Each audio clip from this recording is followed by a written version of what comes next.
Alright, I'm just going to keep this brief because I'm tired and I just want to get home. That was the same. 60 points, 71 points earlier this year, now 72 points. Yeah. Good job lifting for Jack Sinclair's 200th. 20,000 Thursday night. And we dished that up. I always think the Dogs are really, really good, and I know on their day they are. And then I see other teams play them and kind of do something. And then when we come up against them, we turn them into the greatest thing in the world, the greatest team that's ever set foot on a football field. And it always just, the last 3 times I played them, it's all felt the same. Like, watch my review the last 3 times I played them, it's all the same shit. It's all uncontested, clearance-wise, first half we were up there, or we were beating them significantly in the first quarter. Didn't capitalise, we started pretty strong. First 10-15 minutes was pretty even. And then the second they kicked a goal, the second they kicked one more goal after that, they got a bit of momentum. Sam Darcy got into the game, and they tore us to shreds. And our senior players, like subbing Dan Butler and leaving Brad Hill and Zach Jones on, I mean, I don't know. Leaving it that long even to get Jack Carroll into the game. Could our kids not have done more in this game? Dropping Darcy Wilson and keeping Jones and Hill in with that sort of effort. I mean, we're getting to that point now, Saners, where we need to find out about some of these kids. We need to find out about the whole list.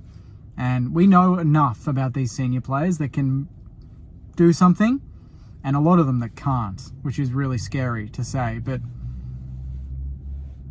even seeing Caminiti in the forward line late, Keeler in the back line, Owens in the ruck. We just did this whole classic Saints thing, which reminded me of the Richo days, where we just threw the magnets out and threw players around, you know?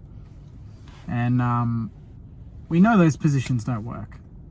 We know they don't work. We clearly don't know how to combat the Dogs and their kicking and their speed. We didn't pressure them enough. You know, when you sit back on the Dogs, they're gonna cut you open, and that's what they did. They had a day out. They had a walk in the park, really easy. The umpiring wasn't great in the first half. I'll acknowledge that, and they did, stuff us over quite a number of times. Some really questionable calls, like the Darcy one where I think he threw Caminiti out of the way, but he got the free kick, and then a couple of throws that were ignored and random free kicks in the middle of the ground. But I mean, maybe at halftime we could have been closer had it not been for some of those decisions. But the second half was just pure horseshit, pure disgusting football. And not one of our senior players, apart from maybe Jack Sinclair, really stood up. And it's his 200th, and he's the one really doing it all. I mean, only Sinks and Naz can hold their heads high in this one, honestly. Mosh man of the match, saying is, if you vote for anyone other than those two, it really should be Sinks in his 200th. He really battled. He started well. Naz did some really classy things, made some mistakes, but he does so much right that you just deal with it. Whereas there's players that don't do anything right, and then when they get the chance to do some basics, they stuff it up. So if some of these senior players don't get a wake-up call coming into the Collingwood game, and if Garcia, Boxall, play the Viking now. Play the Viking. We need some excitement to go to these games, right? If we're not going to be winning and not going to be competing like today, give me the Flying Viking. I want to just be excited about the future then. If it's not about now, I want to be excited for the future. Because we're playing a lot of players that are playing now that are not going to be playing in our next flag. That are not going to be playing in our next best 23 when we're playing in finals. Hopefully in a couple of years' time. Or sooner, I don't know. But we're rinsing and repeating the same player in the same position, and we know it works partially but not fully. But we certainly know it doesn't compete against some of the good teams and some of the better players. I thought, Owens battled. Sharman didn't look right. Wasn't really flying for his marks, but still kicked his goal. And, I mean, honestly, Sinks and Naz and Rowe battled, but he did some really annoying things.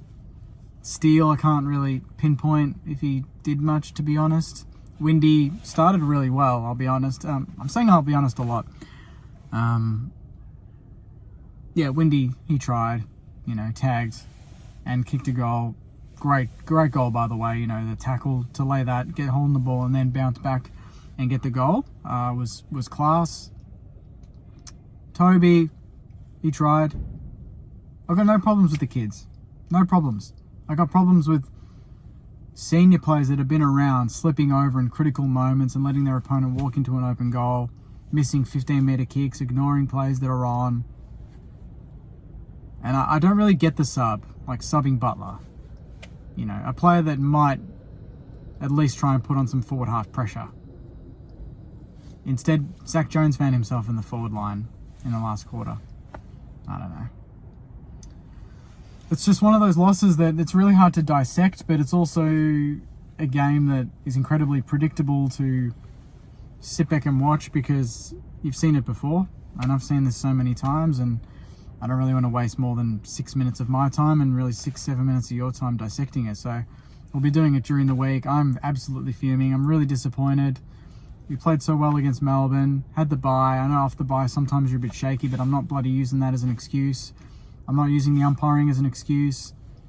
We were just well below par, and it always seems to be against the Bulldogs. I don't know what it is about the Dogs, but they feast on us. They absolutely feast on us. That is now a combined 143-point loss to the Bulldogs in 2 games this season. Can I remind you that we're out of the 8 before we played them tonight? And they beat us by 12 goals, and it really could have been more. Really could have been more. And Sinclair's 200th. I mean, I feel for the guy. I mean, milestones are milestones. I know teams don't magically live for them, but yeah. Thursday night, 20,000, Sink's 200th, off the bye after a win, and we dish that up. Yeah. Nah. I'll wrap it up there, I think. Thanks, guys.